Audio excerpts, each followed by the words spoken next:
Warhammer Skulls is an annual event where Games Workshop and the game development studios under its thumb tend to drop some big video game updates and reveals. Imagine E3 except it's all online, isolated to Warhammer, and you can watch knowing you have entered a carefully curated sanctuary, safe from the taint of hammered Hollywood actor monologues and mobile nonsense. I stand corrected. Still, it's not part of Games Workshop's design to dissuade you, and things are paced out well enough that half the audience don't leave the moment a Vermintide display sponsor appears on screen. Not many people would willingly subject themselves to 40 minutes of Warhammer ads, so the majority of folks must be watching for good reason. Maybe they have a hunch that a sequel to one of their favourite games will show up, or that update-wise, something big is on its way. What I was most looking forward to was the greatly anticipated Darktide crafting rework in its full glory. Not even the testers with inside knowledge who've had the honour of banging their heads against a wall in the name of quality assurance would be able to guess that the Darktide feature included a singular vague 30-second map teaser. Cut to the update title, Secrets of the Machine God. It's not until the familiar buzz of synthesizers used in Darktide's soundtrack grace the stream again, although this is just generic pre-launch B-roll footage. Why would they... Now, I'm an adult who can handle my emotions, but my day was completely ruined by the fact that this game, which I've unquestionably already got my money's worth for, didn't receive the exact update I had in mind immediately after the show. I will not sit idly by as Fat Shark delivers sweet genius cooking props to the community time and time again. I give you air.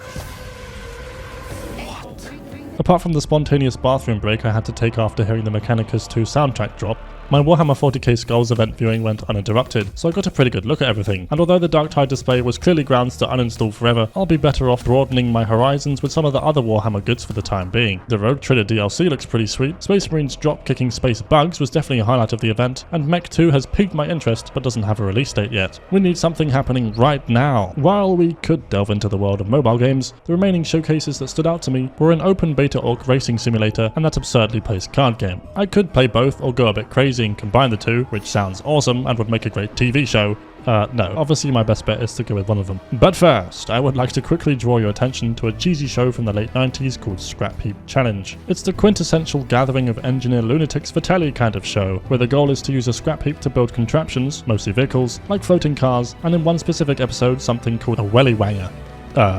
Not on my watch, mate. However, what these stupid human people didn't realise is that with their newly built death machines, they could forgo the tradition of immediately running their beloved creation into a lake, and instead begin a turf war fueled by bloodlust and sheer stupidity. Enter the orc racing game I was just talking about, revealed to be an open beta during this year's Skulls. While the game's general theme could fit the bill for any safety disregarding show in the 90s, this time it's just a bunch of aliens wielding a British accent flying into their neighbour's house at 400 miles per hour. In case you haven't guessed, this video has been hijacked by these geezers. Speed Freaks is your average racing game, pitting two teams against each other in a contest to drive bombs into the opposing giant robot. You play as a car with orcs in it, destined to charge into an open arena where bombs will spawn either side of the landscape. After you pick one up, it's up to you how you navigate past the enemy team. Whether there's a few calculated ramp launches in there, or chugging along praying that everyone in the enemy team is a fresh install, which to be fair is quite likely since it's in beta. It doesn't matter as long as you've reached the robo intact.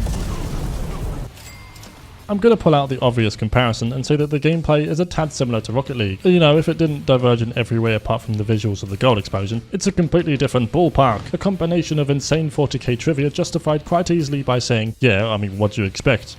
It's orcs. During the Space Marine 2 trailers, we see the Imperium fighting for its life in a doomed city. Meanwhile, half the galaxy away, orcs and some random wastelander doing 6 front flips in a row with a car that should have fallen apart before it was even made. While Rocket League players define themselves on their ability to kick balls around in a car, orcs have already created 100 other death games involving vehicular manslaughter. In this sense, it's easy to forget that orcs are just straight up evil. Evil in the sense that they live for war and the suffering of others. That does kind of sound like some Rocket League players I've talked to. Anyway, there is no prejudice with orcs. If they see a chance to drive a lorry through someone's front porch, 99% of the time they'll take it. And you'll take it too if you know what's good for you. Detonating the bomb on the enemy stomper makes your stomper go faster, which means you win faster than the poor gets on the enemy team. Depending on which vehicle you take, your ability to make things go boom can change dramatically. To explain this, I'm going to pull out a bunch of ecological metaphors, which is in no way connected to the fact that orcs are grown as fungi. It's more to do with the fact that I've gone from explaining a game with depth to a game that has none, so I have to pull out the occasional figure of speech to fill in the lines. Although I've yet to meet a plant that wants nothing more than to punch all the teeth out of my face, I do know that they make up a large bulk of the ecosystem. Like in any ecosystem, each organism has a role to play. You have a car that's good for scoring detonations,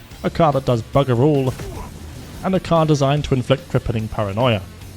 The very first car I can recommend is the Boomdacker Snazwagon. Like most of the car roster, it can speed boost, granting you the speed you need to get stuck in some weird crevice quicker than usual. There's a bloke on top of the car who can throw firebombs every few seconds, pairing nicely with the mounted machine gun that he holds in his other hand. With their smokescreen, they're one of the flashier cars, spreading a thick trail of crap behind them, bringing me to one of my favourite things about the game, which is that everything you see, or in this case can't see on screen, is practical. That orc bursting into flames was real. He had a loving orc wife and kids, and they all feel better knowing that his death can't be recreated with CGI. The next car I'll cover is already enough to make me want to skip the orc naming conventions and start describing what the car looks like instead. It's red and has 4 wheels. Very consistent with its turret and equipped with a sticky bomb, the Benedict Cumberbatch is useful in every situation. However, you don't pick this car to deal 5% of the enemy's health after landing one of the sickest shots of your grenade launching career. You play it to become Kino itself. Every time I get that double jump assisted airtime, I have this big grin on my face, kinda like what Woody's doing here.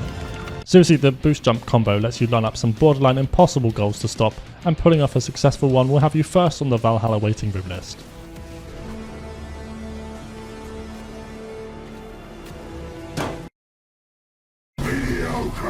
Coming in third is the most normal looking creation the orcs have ever made, if not for the giant electric thingamajig plastered on the back. I assume it helps generate the electricity used to shoot map-wide shocks out of the front-facing cannon. You do also have guided missiles, but they really aren't that great. Then you have this button. At first, this looks like your regular harmless go faster ability until you read the description. That cheeky purple stuff is the warp. In 40k, the warp can be described as space hell but worse. A peep into the oblivion that awaits all humans upon death. I'm not that familiar with orc lore. What kind of precautions do the orcs take for such a risk? Wouldn't travelling the warp without a Gila field of some kind just, like, turn you inside out or something? Actually, it's gonna be super easy. Barely an inconvenience. Well, okay then. Look at this beast. Look at its front-facing guns, the sleek long-range cannon, and those treads coming in at a maximum speed of 2 Blood Bowl fields per year. Yeah, we don't care about any of that. We'll be putting the freak in speed freaks by camping at the stumper and by launching suicidal goblins every 20 seconds. Obviously, sitting in one spot firing the odd grot would be almost as antithetical to the speed racing genre as playing uplifting orchestral music over an orc game where half the objective is to murder everyone.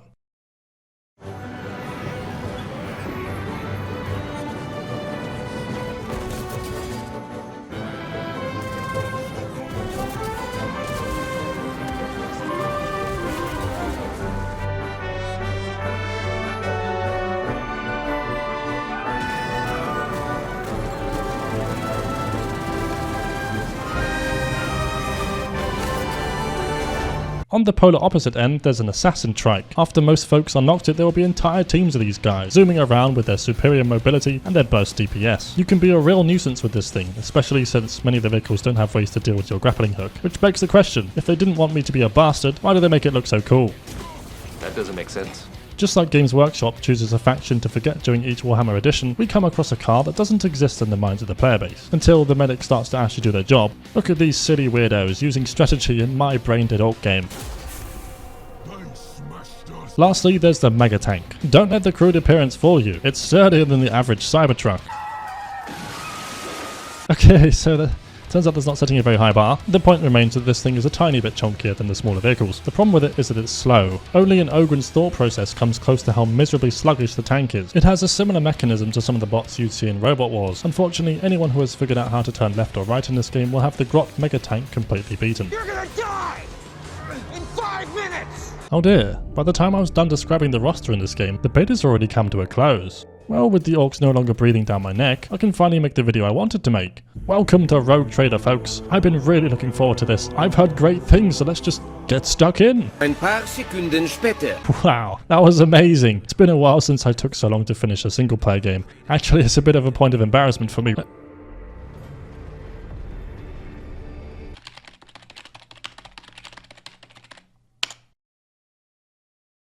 What the fuck?